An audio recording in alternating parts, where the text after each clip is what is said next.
부정청탁 및 금품 등 수수의 금지에 관한 법률안은 가결되었음을 선포합니다. 공직사회의 부패를 근원적으로 제거함은 물론 나아가 국가의 청렴도를 획기적으로 제고할 수 있을 것으로 기대합니다.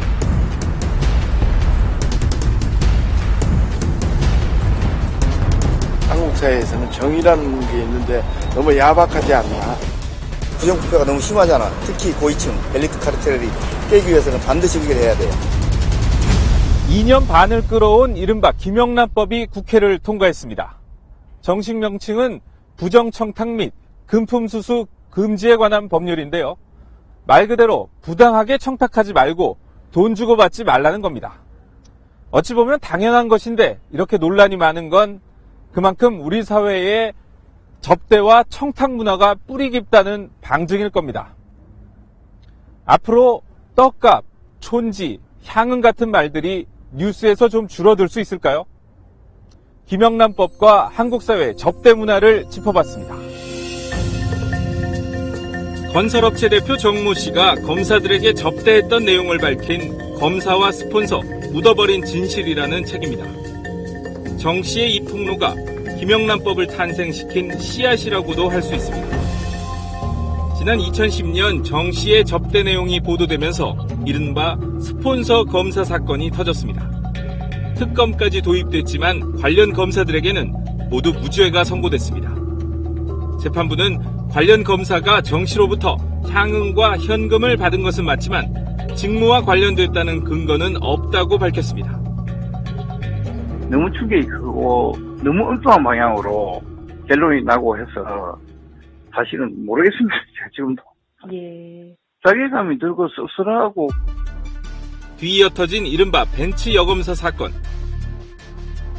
최모 변호사가 이모 당시 검사를 통해 자기가 맡은 고소 사건을 신속히 처리해달라고 담당 검사에게 청탁을 했습니다. 이 검사는 최 변호사로부터 벤츠 승용차와 신용카드 등 수천만 원어치의 금품을 받았습니다. 이 검사는 1심에서 징역 3년의 유죄가 선고됐지만 항소심에서는 무죄 판결을 받았습니다. 그 뇌물죄에 있어서는 그 직무와 밀접한 관련이 있어야 됩니다. 그래서 직무와 관련 없는 그 사적인 관계에 대해서는 처벌하지 못했습니다. 촌지라든지, 그 다음에 전별금이라든지, 그 다음에 그 속칭 그 스폰서, 그 업무와 관련 없는 그 반대급부에 대해서는 처벌하지 못했던 거죠. 금품과 향응, 접대를 받아 적발된 공무원들은 대부분 대가성은 없었다고 주장해왔습니다. 원칙으로 보면은 또 아니야 맞지만 동료고 다 후배들인데 제가 그 조사를 오랫동안 받았습니다. 대가성이나 또 어떤 금품이나 이런 걸 받은 적이 없고 한 번씩 또 이렇게 점심 좀 먹고 이렇게 해서 진행이 이제 원활하게 되도록 이렇게 하는 것이지 뭐 다른 건 없습니다. 이런 상황에 대한 국민의 비판의식이 높아지던 지난 2012년 8월 김영란 당시 국민권익위원장이 공직자 청탁수수 및 사익추구금지법을 제출했습니다. 이후 너무 광범위하다, 범위가 불명확하다는 등의 이유로 처리가 미뤄지던 이 법안은 세월호 사고 직후 큰 이슈로 떠올랐습니다. 공직 비리를 막기 위해 꼭 필요하다는 이유로 청와대가 재시동을 걸었고 정부도 법안 처리에 가속 페달을 밟았습니다.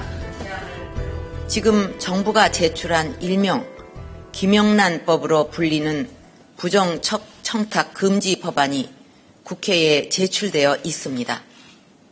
국회에 조속한 통과를 부탁드립니다. 결국 법안이 제출된 지 2년 반 만에 국회를 통과했습니다. 찬성 226인, 반대 4인, 기권 17인으로서 가결되었음을 선포합니다. 그런데 국회를 통과한 법은 당초 정부가 제출한 법안과 비교해 그 내용이 상당히 달라졌습니다. 핵심 중 하나였던 공직자 이해충돌 방지 관련 내용이 빠졌고 적용 대상이 공무원과 공공기관 종사자에서 언론사와 사립학교 임직원까지로 확대됐습니다. 사립학교들에 보면 많은 학교들이 보조금이라든지 학교급 운영비라든지 이런 것들을 국가나 지방자치단체로부터 보조를 받는 그런 것들이 있고, 그 다음에 이제 그 교사로서의 어떤 역할이나 책임이나 이런 것은 국공립학교 교사나 사립학교 교사가 전혀 다르지 않다. 내용은 크게 두 가지입니다. 부정청탁의 경우 인허가, 계약, 입학 성적, 수사 재판 등 15가지 항목에 해당하면 위법입니다. 금품 수수의 경우 한 사람으로부터 100만 원 또는 1년 합산 300만 원을 초과하는 금품을 받았을 경우 직무와 관련이 없어도 처벌됩니다. 100만 원 이하의 경우에는 직무와 관련성이 있을 경우에 과태료가 부과됩니다. 그런데 이 법안의 세부 내용은 다소 복잡하고 일부는 아직 명확하지도 않습니다. 예를 들어 공직자의 배우자가 120만 원짜리 가방을 선물로 받았을 경우 그 사실을 알고도 공직자가 기관장에게 신고를 하지 않으면 처벌을 받습니다. 대학 교수가 자녀 결혼 선물로 친구에게 TV를 선물 받은 경우에는 TV 가격에 따라 처벌 여부가 결정됩니다. 결혼 축의금이나 상조 부의금 등은 앞으로 대통령령으로 정해질 예정입니다. 기자가 기업체 직원으로부터 10만 원짜리 식사를 6번 대접받았고 직무 관련성이 있다면 과태료가 부과됩니다. 그러나 원활한 직무 수행이나 사교를 위해서 일정 금액 이하의 식사를 했다면 괜찮습니다. 사업가가 인허가와 관련해 공무원에게 청탁할 경우 법을 위반하는 내용을 요청했다면 위법이지만 법 위반이 아닌 것은 괜찮습니다. 그러니까 인허가 등을 법대로 빨리 처리해달라고 청탁했다면 처벌 대상에서 제외됩니다. 김영란법 적용 대상인 300여만 명은 공식적인 업무 외에도 지인을 만나 식사를 하고 각종 경조사에 참석하는 등의 일상적인 행동까지 법에 의해 통제받게 된 것입니다. 법이 통과된 다음 날 공무원이 많이 찾는다는 서울 시내의 고급 식당들을 찾아가 봤습니다. 점심에는 자리가 없어서 못 오시거든요. 2명, 3명 이렇게밖에 안 오면 단체 오시고 막 그랬는데 모든 것이 오르기만 하는데 10대는 안 그래도 무서워서 올리지를 못하고 있거든요. 근데 여기서 김영란법 3만 원 저도 여기서 내가 조금 접어야 되겠다 하는 생각을 해봅니다. 김영란법의 부작용을 우려하는 시민들도 적지 않습니다. 사립교원이라든지 아니면 지금 언론인까지 다 포함된다고 하시면 그런 민간인들까지 검찰이 아니면 경찰이 기획수사할 수 있는 부분도 크지 않나요? 그런 것 때문에 전 반대해요. 하지만 상당수 시민들은 기대를 걸고 있습니다. 개인의 어떤 이익 불이익을 떠나고 우리 후손을 위해서는 반드시 해야 된다고 생각하는 사람입니다. 대한민국이 선진국으로 가려고 하면은 그런 이제 부패 척결이라든지 그 접대 문화도 좀 바뀌어야 된다라고 생각합니다. 실제로 뇌물과 선물, 불법과 합법 사이를 줄타기하는 접대 관행은 우리 사회 곳곳에 광범위하게 퍼져 있습니다. 지방의 한 건설업체 장부입니다. 관할 공무원 20여 명에게 정기적으로 골프와 식사를 접대하고 명절에는 상품권을 선물했습니다. 대단한 현장이 아니라 큰 공사 현장은 암암리에 다 관리하고 있다고 보면 됩니다. 유흥주점에서 성매수를 한 뒤 그 비용을 대학 원생들에게 내게 한 혐의로 고소된 사립대학 교수도 있습니다. 과하게 마시는데 술값을 내본 적이 없으신 분이에요. 학생들은 할 수 없이 술값에 성매수까지 낼 수밖에 없었던 거죠. 기업들의 접대비는 해마다 늘어나 지난 2013년 9조 원을 넘었습니다. 룸살롱 등 호화 유흥업소에서의 사용액은 1조 2천억 원에 이릅니다.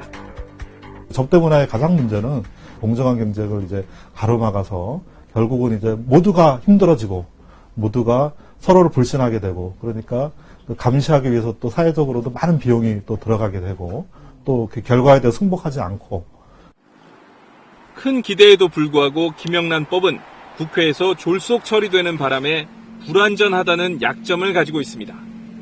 때문에 최대 법률가 집단인 대한변협은 김영란법에 대해서 즉각 헌법 소원 심판을 청구했습니다.